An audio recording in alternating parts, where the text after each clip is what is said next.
Students, हमने अपने last video में मानवाधिकारों से संबंधित विषय पर चर्चा की थी।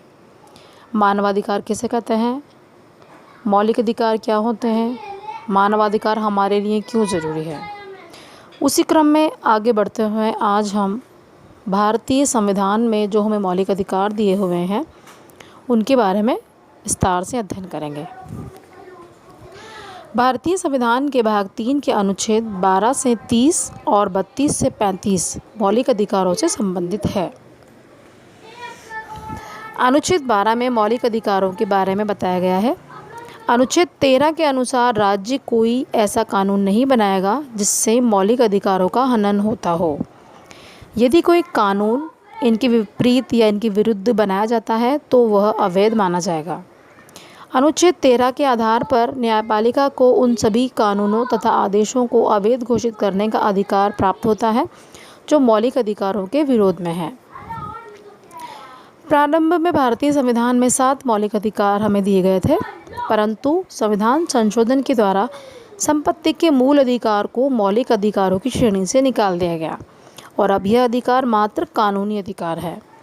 वर्तमान में भारतीय नागरिकों को कुल 6 मौलिक अधिकार प्राप्त हैं, जिनका उल्लेख संविधान के अनुच्छेद 14 से 30 और 32 में किया गया है। पहला अधिकार है समानता का अधिकार, जो कि अनुच्छेद 14 से लेकर 18 तक है। भारतीय संविधान द्वारा नागरिकों को समानता का अधिकार दिया गया है। समानता के अधिकार के अंतर्गत निम्न अधिकार आते हैं। पहला है विधि के समक्ष समानता। अनुच्छेद 14 के द्वारा भारत में निवास करने वाले प्रत्येक व्यक्ति को राज्य की ओर से विधि का समान संरक्षण प्रदान किया गया है। सभी व्यक्ति कानून की दृष्टि से समान हैं। सभी व्यक्तियों को एक कानून तथा समान न्याय की व्यवस्था है, अर्थात कानून के सामने सब समान है। नेक्स्ट इज धर्म, मूल वंश, जाति, लिंग, जन्मस्थान के आधार पर भेदभाव का निषेध।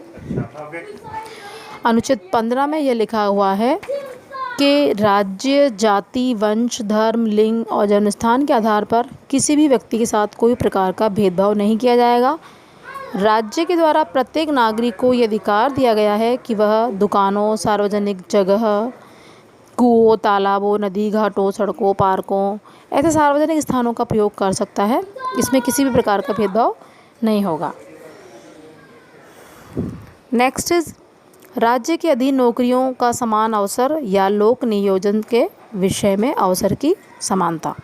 तो जो अनुच्छेद 16 है वो हमें लोक नियोजन और सरकारी नौकरियों में समानता के अवसर प्रदान करता है। नेक्स्ट इज अस्पृश्यता का अंत। अनुच्छेद 17 के अनुसार अस्पृश्यता का अंत कर दिया गया है। इसमें कोई भी नागरिक अस्पृश्यता को नहीं मानेगा तथा इसे बढ़ावा नहीं देगा। मतलब कोई भी एक दूसरे के साथ में इस प्रकार का व्यवहार नहीं करेगा जो गलत हो, मतलब किसी के साथ में अस्पृश्यता का व्यवहार नहीं होगा। नेक्स्ट है उपाधियों का अंत। अनुच्छेद 18 के द्वारा ऐसी व्यवस्था को समाप्त किया गया है जो उपाधियों के द्वारा नागरिकों में भेदभाव करती है। भारतीय संविधान के द्वारा असमानता प्रकट करने वाली उपाधियों का अंत कर दिया गया है। कोई भी भारतीय नागरिक विदेशी राज्य से किसी भी प्रकार की उपाधि प्राप्त नहीं कर सकता है। केवल सैनिक, समाज सेवा तथा शिक्षा सेवा संबंधी उपाधियां ही प्राप्त की जा सकती हैं। तो स्टूडेंट्स, ये था हमारा समानता का अधिकार, जिसमें हमने अनुच्छेद 14, 15, 16, 17 और 18 को समझा। जिसमें पहला है विधि के समक्ष समानता, दूसरा है धर्म, मूल वंश, जाति, लिंग या जन्मस्थान के आधार पर भेदभाव का निषेध। नेक्स्ट है राज्य के अधीन नौकरियों का समान अवसर। नेक्स्ट अस्पृश्यता का अंत और उसके बाद है उपाधियों का अंत। अब हम अगले स्वतंत्रता के अधिकार पर आते हैं, जिसमें यह है भारतीय संविधान द्वारा नागरिकों को स्वतंत्रता का मूल अधिकार दिया गया है, जो अनुच्छेद 19 से लेकर 22 तक आता है। इसमें नागरिकों को 6 प्रकार की स्वतंत्रताएं प्रदान की गई है। इसमें पहली स्वतंत्रता है भाषा और विचार अभिव्यक्ति की स्वतंत्रता। संविधान के अनुच्छेद 19 के अनुसार प्रत्येक नागरिक को भाषण और विचार अभिव्यक्ति की स्वतंत्रता प्रदान की गई है। इस स्वतंत्रता में प्रेस की स्वतंत्रता को भी सम्मिलित किया गया है, लेकिन इस स्वतंत्रता को राज्य तथा समाज के हितों से प्रतिबंधित भी किया जा सकता है। उसके बाद आता है अस्त्र शस्त्र रहित शांतिपूर्ण ढंग से सभा या सम्मेलन करने की स्वतंत्रता। संविधान के अनुसार प्रत्येक नागरिक को अस्त्र शस्त्र रहित शांतिपूर्ण ढंग से सभा या सम्मेलन करने की स्वतंत्रता प्राप्त है। इस स्वतंत्रता पर सार्वजनिक व्यवस्था एवं सामान्य जनता के हित में प्रतिबंध लगाया जा सकता है। अपवाद स्वरूप सिखों को कटार धारण करके सम्मेलन करने की स्वतंत्रता दी गई है, क्योंकि कटार धारण करना उनके धर्म का एक अंग है, उनके धर्म से जुड़ा हुआ है। समुदाय तथा संघ के निर्माण की स्वतंत्रता।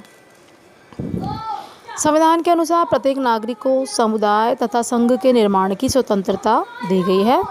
कोई भी नागरिक अपनी इच्छा से चाहे जिस समुदाय का सदस्य बन सकता है तथा अधिकारों की रक्षा कर सकता है। व्यक्ति विभिन्न प्रकार के समुदायों का निर्माण करके अथवा सदस्य बनकर अपना विकास कर सकता है। इस स्वतंत्रता पर भी सार्वजनिक व्यवस्था तथा नैतिकता के हित में प्रतिबंध लगाया जा सकता है। उसके बाद आता है भारत के राज्य क्षेत्र में आबाद भ्रमण करने की स्वतंत्रता। जैसा कि स्टूडेंट्स केवल हेडिंग से हमें समझ में आ रहा है कि कोई भी व्यक्ति भारत के किसी भी क्षेत्र में कहीं भी आ और जा सकता है। भारत के राज्य क्षेत्र के किसी भी भाग में निवास करने की स्वतंत्रता, यानी कि किसी भी स्थान पर स्थायी या अस्थायी रूप से निवास करने की आपको पूरी स्वतंत्रता आपके संविधान द्वारा दी गई है। व्यवसाय या कारोबार की स्वतंत्रता। संविधान के अनुसार प्रत्येक नागरिक को अपनी आजीविका चलाने के लिए कोई भी प्रकार का व्यवसाय या कारोबार करने की स्वतंत्रता है कि वो कोई भी व्यवसाय अपना सकता है।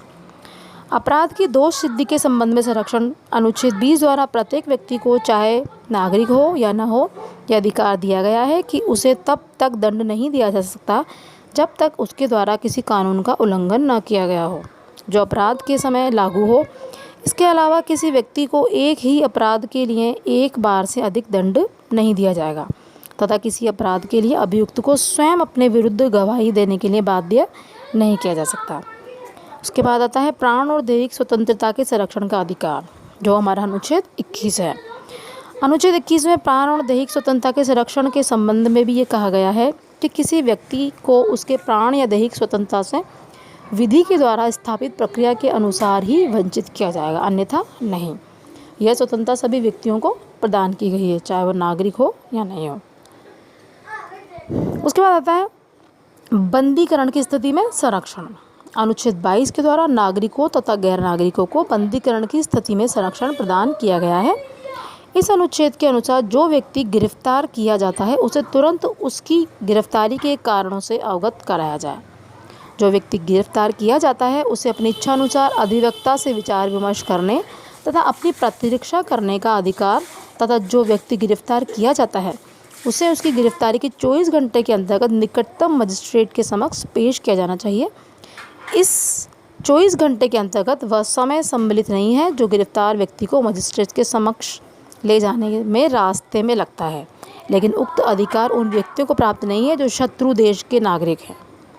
ठीक है, तो इस प्रकार हमने स्वतंत्रता का अधिकार पढ़ा, जिसमें हमने भाषण और विचार अभिव्यक्ति की स्वतंत्रता, अस्त्र शस्त्र रहित शांतिपूर्ण ढंग से सभा सम्मेलन करने की स्वतंत्रता, समुदाय तथा संघ निर्माण की स्वतंत्रता, भारत के राज्य क्षेत्र में आबाद भ्रमण की और निवास की स्वतंत्रता, व्यवसाय कारोबार की स्वतंत्रता, अपराध के दोष सिद्धि के संबंध में संरक्षण, प्राण और दैहिक स्वतंत्रता के संरक्षण का अधिकार और बंदीकरण की स्थिति में संरक्षण, ये सब हमने स्वतंत्रता के अधिकार में पढ़ा।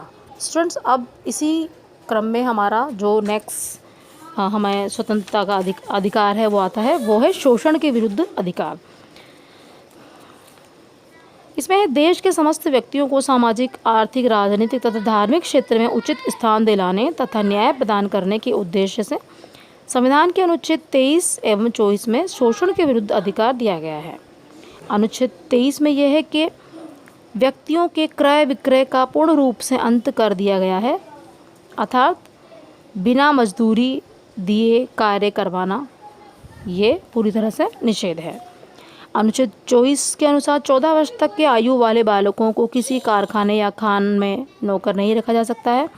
ऐसा कोई कठोर या भारी कार्य नहीं कराया सकता है जिससे उनके स्वास्थ्य पर बुरा असर पड़े। तो आज हमने 3 मौलिक अधिकार पढ़े। इससे आगे वाला हम अगले वीडियो में पढ़ेंगे।